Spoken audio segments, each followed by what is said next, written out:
May nagpakita po sa akin kani-kanina lang ng isang video na di umano'y maisog na convention sa Los Angeles, California kung saan nagpalabas po sila ng isang video na ang gusto po nilang palabasin, ito po ay video ng ating Pangulo na may ginagawang hindi kanais-nais.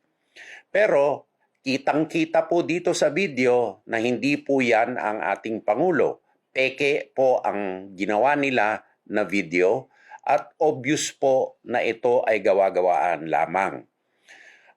Ngayon, maliwanag na po sa akin, mga kababayan, na meron po talagang matinding plano na i-destabilize po ang ating gobyerno. Nag-umpisa po ito sa mga fake na mga news tungkol po sa Armed Forces of the Philippines at Department of National Defense. Tapos nagprogreso po ito sa di umano'y walkout na hindi naman po nangyari. Pagkatapos po ngayon na curiously po, araw po ng SONA, naglabas po sila ng peking video at sa Amerika pa. Bakit po sa Amerika? Yan po siguro ay parte ng plano nila upang sila po ay hindi masubject sa jurisdiction ng Philippine authorities. Kaya sa ganun pong pangyayari, kami po ay nananawagan sa authorities po sa Estados Unidos na imbestigahan po itong insidente na ito upang ang mga malisyosong nasa likod nito ay maharap sa hustisya.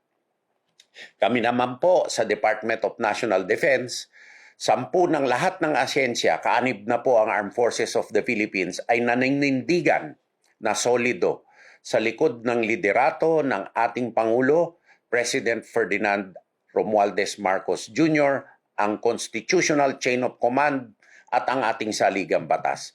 Etong mga isip-batang mga attempt na mapahina ang ating saligang batas at mga institusyon ay mariin po naming tututulan at lalabanan.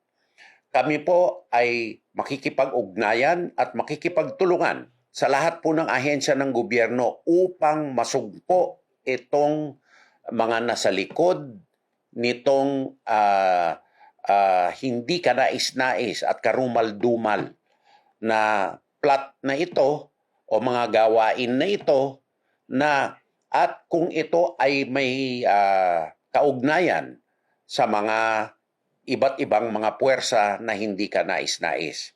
Susugpuin po natin ito at hindi po pwede na magwatak-watak ang ating republika sa mga swapang na pamamaraan o makasariling paraan na ganito.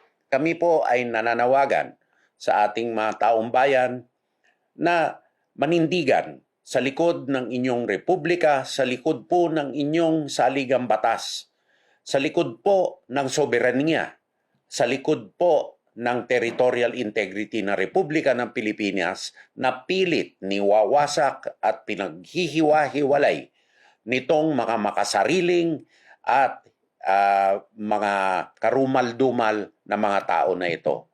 Kundinahin po natin sila at kami naman po ay gagawin po lahat upang masugpo ito. Marami pong salamat mga kababayan at mabuhay po ang Pilipinas, mabuhay ang bagong Pilipinas, mabuhay ang Pilipino.